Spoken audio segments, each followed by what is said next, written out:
सिंह कहिए पिताजी। और जुग जुग बेटा तुम जियो और सदा रहो खुशहाल।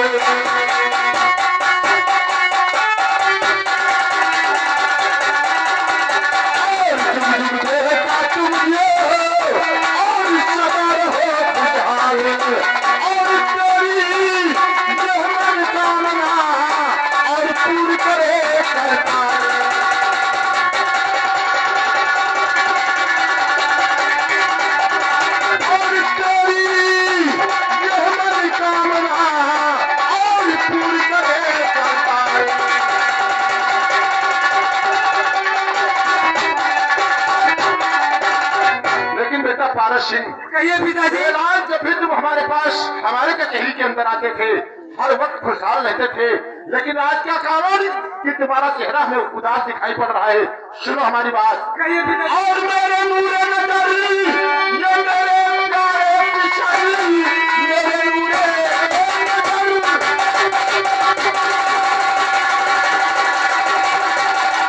और मेरे प्यारे पिछड़ी हाथ में लिए खंजर खड़े मौन हो बात जो हो खुदा और दीदे मुझको बता जो खड़े मौन हो जो खड़े हो।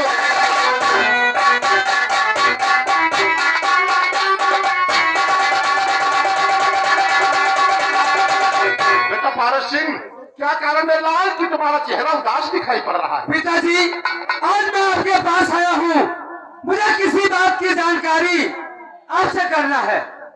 अरे बेटा पारस सिंह किस बात की जानकारी चाहते हो मेरे लाल? पिताजी ये जो सिरसागढ़ की राजधानी है ये किसकी है? इसका मतलब ये बात तुम्हें मालूम नहीं है कि सिरसागढ़ की राजधानी किसकी है? हाँ पिताजी। बेटा पारस सिंह तुम्हें मालूम होना चाहिए मेरे लाल कि सिरसागढ़ की राजधानी सिरसागढ़ मलखान की है। पिताजी यह सिरसागढ़ की राजधानी मलखान की नहीं है, और दूसरी बात आज तक आप अपने बेटे से कोई बात छिपाए नहीं पिताजी। बेटा पारस सिंह लेकिन आज आप मुझसे झूठ बोल रहे हैं। यह सिरसागढ़ की राजधानी आप बिल्कुल सही सही बताइए कि किसकी है? अरे बेटा पारस सिंह मेरे लाल तुम्हें मालूम होना चाहिए कि आज तक मैंने तुमसे कोई राज छिपाया नहीं। हाँ। यह सिरसागढ़ की राजधानी सिरसागढ़ मलखान की है मेरे लाल। नहीं पिताजी, अगर ये बात आप मुझे सच सच बताएंगे नहीं तो आज दरबार के अंदर बहुत बड़ा गजब हो जाएगा। बेटा पारस सिंह आज मुझे ऐसा लगता है कि तुम्हारे दिल दिमागों को किसी ने बहका दिया है, तभी तुम इस तरीके से बात मुझसे कर रहे हो। बेटा पारस सिंह तुम्हें मालूम होना चाहिए मेरे लाल कि सिरसागढ़ की राजधानी सिरसागढ़ मलखान की है। नहीं पिताजी, अगर आप मुझसे ये बात सच सच नहीं बताएंगे ऐसी तलवार से मैं अपना गला काट। बेटा पारस सिंह क्या करने जा रहे हो मेरे लाल? ये बात तो सत्य है कि सिरसागढ़ की राजधानी हमारी थी, लेकिन ये महोदय के तक्षराज और बछराज जबरदस्ती चढ़ाई करके हमारा शीर्षागढ़ हमसे छीन लिए। लेकिन मेरे लाल, तुम्हें दिल्ली में किस चीज की कमी दिखाई पड़ती है? पिताजी, मुझे दिल्ली में किसी चीज की कमी दिखाई नहीं पड़ती है। हमारा शीर्षागढ़ मेरा था और मेरा होकर रहेगा। पिताजी, जब तक मैं मलखान को मार नहीं डालूंगा और अपना शीर्षागढ़ वापस नहीं ले लूंगा, तब तक मैं चैन से नहीं बैठूंगा। पिताजी, बेटा पारस सिंह, तुम्हारे दिल के अंदर आज तमन्ना इस बात की कि अगर शीर्षागढ़ मेरा था तो मेरा वापस होना चाहिए। हाँ पिताजी। बेटा पारस सिंह, तो देरी किस बात की? इस वक्त अपने दिल्ली के अंदर 9 लाख सेना और सभी सेना से बोल दो कि उठा ले हाथ में नंगी तलवार और तोप वालों से बता दो कि तोप करे तैयार और चलो इसी वक्त शीर्षागढ़ अपना आज हम वापस लेते हैं। ठीक है पिताजी, कौन बोल? ऐसा है, जाओ सारी सेना तैयार करो और सबके हाथों में नंगी तलवार रहनी चाहिए और तोप से बोलो अपनी तोप ये रख कर ले। चलो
और शीर्षागढ़ का पहला किला तोड़ दिया। हाँ बहन, ये बात चल के रानी जी से बताना चाहिए।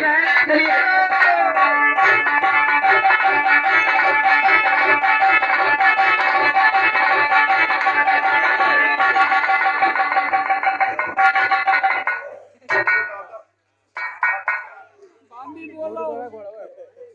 रानी जी, क्या बात है, तुम लोग इतना घबराए क्यों? रानी जी, पृथ्वीराज ने शीर्षागढ़ पे चढ़ाई किया और शीर्षागढ़ का पहला किला तोड़ दिया। पृथ्वीराज ने हमारे शीर्षागढ़ पे चढ़ाई करके और शीर्षागढ़ का पहला किला तोड़ दिया। जी हाँ, काफी नुकसान तुम लोगों को हुआ। नुकसान हुआ, घबरा नहीं कि तुम लोगों का नुकसान हुआ है वो तुम लोगों को मिल जाएगा। और जो बेटा मलखान से में कचहरी में बैठे हैं, उन्हें बुलाकर हमारे पास ले आओ।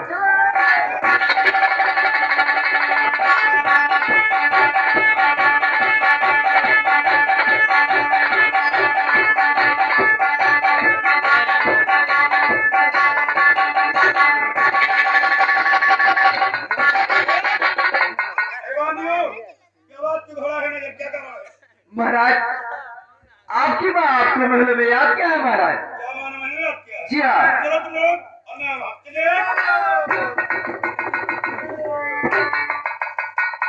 आज तक माने वादियों के दौरान मलखान को कचहरी से और महल बुलाया और कौन सी हिया कौन सा कराया गया कि मलखान को कचहरी से और महल बुलाया है वादियों द्वारा? क्या देना चाहिए क्या बात? कौन सी ऐसी भीड़, कौन सा कारण जो मलखान को कचहरी से याद करके महल बुलाया गया है?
कि मानी को भेज करके तो यही सिमर खान को इतना जल महल में लाया गया, वो आकाश में पाताल में तुरंत ला करके ना हाजिर किया, तो मेरा नाम मलखान नहीं मार। बेटा मलखान, और तुम्हें बुलाया इसलिए, और ये बेटा मलखान, और सिरदों पर से आया है सब वेद चौहान।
पृथ्वीराज कमिले कितनी बड़ी औकात हो गई जो हमारे सिरसागढ़ के ऊपर चढ़ाई करके और सिरसागढ़ का पहला किला तोड़ दिया। अरे माँ, वो पृथ्वीराज साले को मालूम हो गया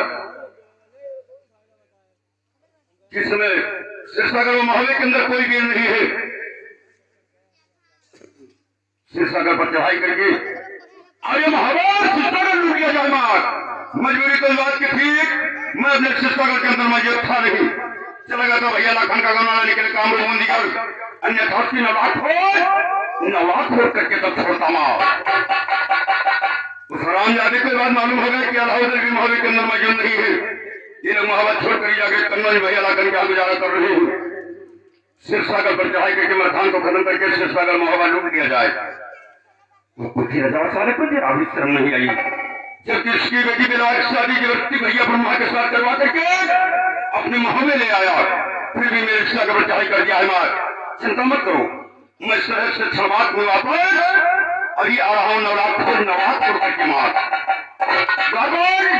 यहाँ आओ, चलो मेरे साथ घरसारी भूरी की पत्रिका सारी स्टैंड कर तैयार, अकबर चढ़ाई से रहे पर हम नवरात को देने लगाए। चलो मेरे साथ।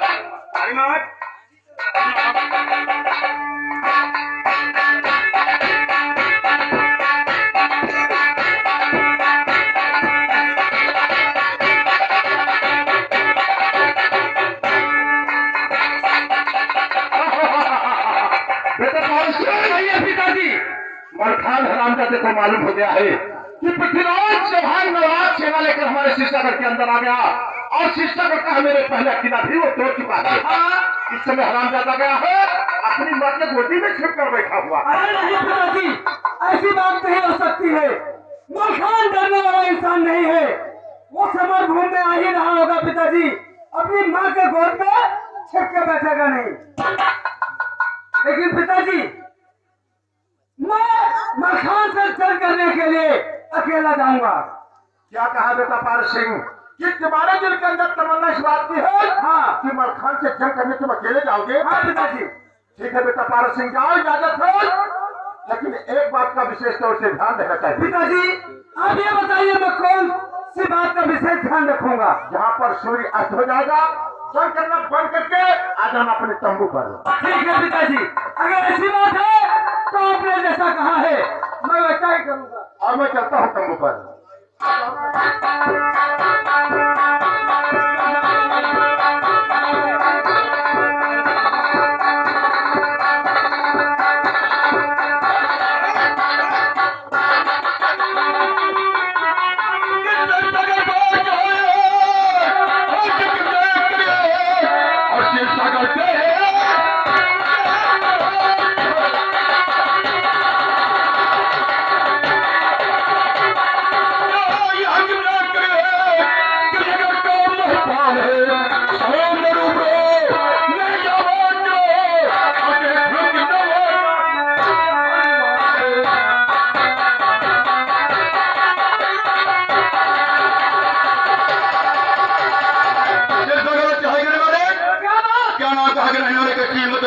बढ़ाने की। मलखान तो सुन मेरी बात को। नाम भारत, मेरा दिल्ली का शेर हूँ, नाम भारत,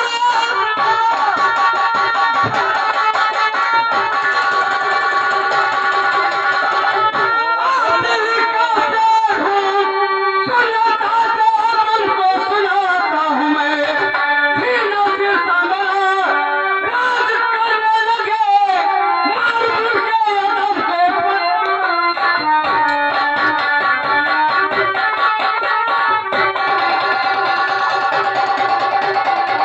हरामजादे मलखान, होश से बात करना। सगे चौहान जी ने तुमने को भिड़ा के मेरे बारात क्या बहुत बड़ी हत्या लेकर क्या गए हो। और क्या जब गीदड़ों की मौत आती है बात करीब आ जाती है। वो तो तुमको वक्त बताएगा कि मौत किसकी आई है। तो सिरसा तुम्हारे बात का, लेकिन अगर सिरसागर के अंदर पैर रखने की कोशिश किया, ये पैर कौन करना होगा। मलखान, होश से बात करना। मैं तुमको सिरसागर में रहने नहीं दूंगा।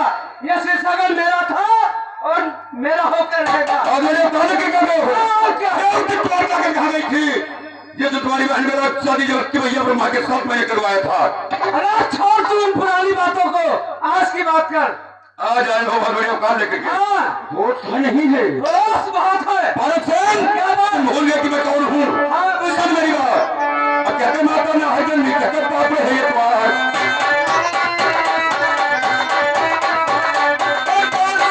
हो दुनिया में जन्मन के ऊपर क्यों नहीं गए। सावन सरोवर फूल खाए है भादों का हुक्की हो ये तोड़।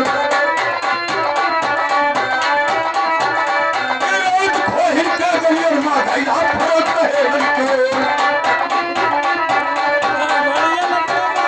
अल्लाह करता करिए कि मारो मारो हियर हियर कर दो। ये सोच ने कि मेरी है ना मन छोड़ दो तो थे। कि जाकर क्या भाव बनवा कर दिल्ली के बीच में हो। हम सुपात का पटियार का जबल कौन कुछ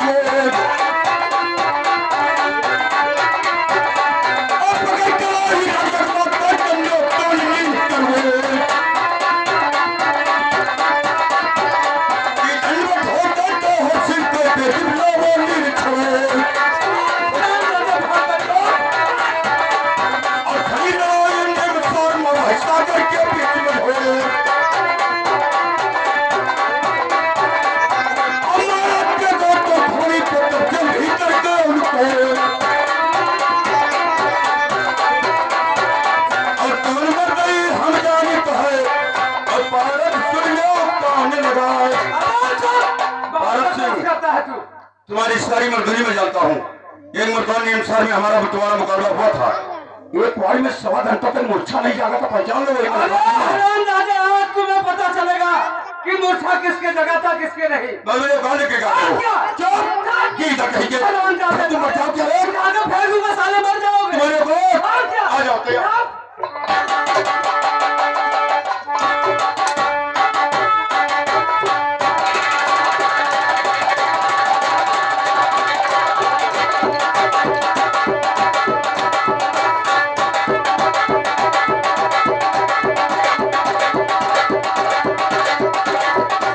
मलखान, हो गया है सूर्यास्त, और छतरी कभी सूर्यास्त के बाद जो भी हथियार नहीं उठाते हैं।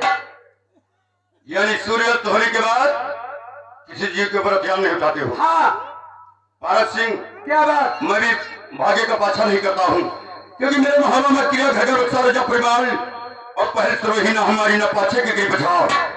तुम्हारे दिल में अरमान है कि हमारा तुम्हारा दिन ही दिन का मोर्चा होगा, तो जाओ कल सुबह आना जंग करने के लिए। हमारा तुम्हारा जान दिन ही दिन का होगा। हमारा तुम्हारा जंग कल सुबह होगा। हाँ, कल सुबह होना उदय होने का इंतजार कीजिए। हाँ ठीक है, इंतजार करना। सुबह की तक कहीं के हरामजादे, नहीं नहीं, जब प्रातः होगा तब हम तुमसे फिर आएंगे। भारत सिंह, सूर्य अस्त हो गया है तो उदय ही होगा। उदय होने का इंतजार कीजिए तुम। हाँ ठीक है, तुम जा सकते हो।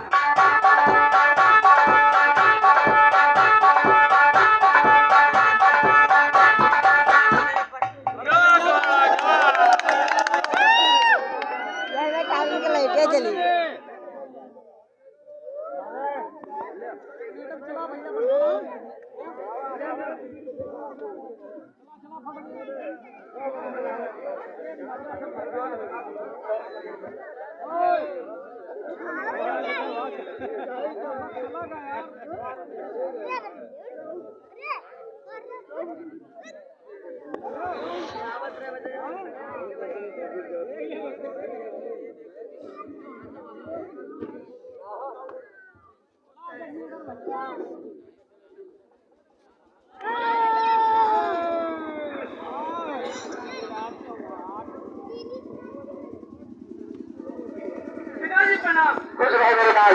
लेकिन बेटा पारस सिंह, आज के रणक्षेत्र का समाचार बताइए कि आज के रणक्षेत्र में क्या हुआ मेरे लाल। पिताजी, आज के रणक्षेत्र में मलखान से और मुझसे हुआ जम के युद्ध, लेकिन हो गया था काम, सूर्यास्त हो गया था, इसलिए मैंने राय समाप्त कर दिया।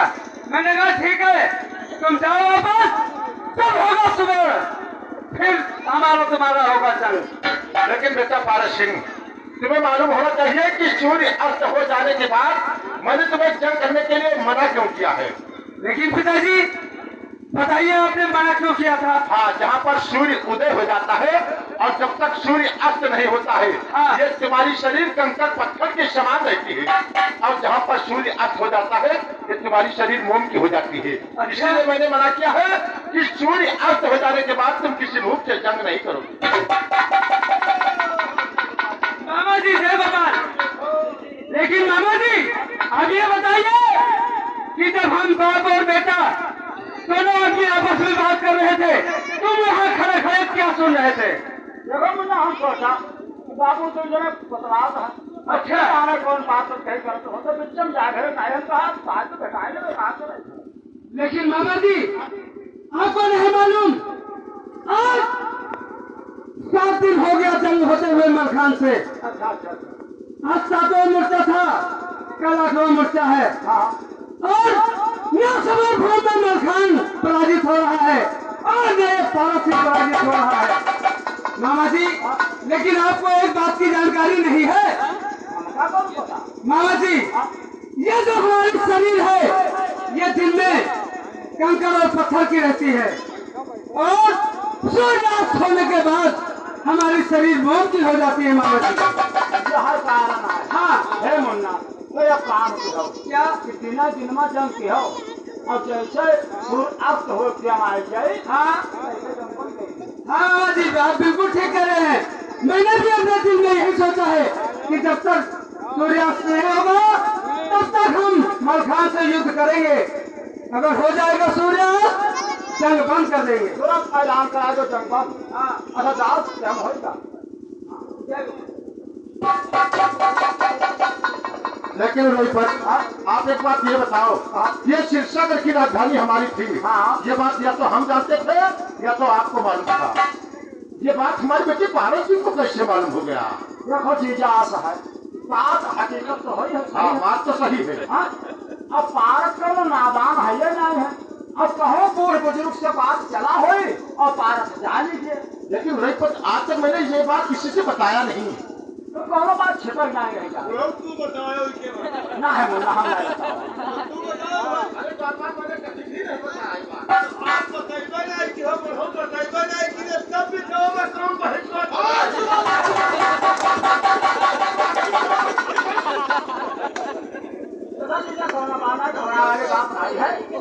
पारस से कोनो कमजोर नहीं है, जंग करे निपुण है। आओ जंग छोड़ दो, रोहित, आज मुझे अपने दिल के अंदर विश्वास है कि हमारे बच्चे पारस सिंह के हाथ से रण क्षेत्र में मलखान जरूर पराजित होगा। जरूर जरूर। आप आइए, कम से वहीं पर जलपान करवाता हूँ।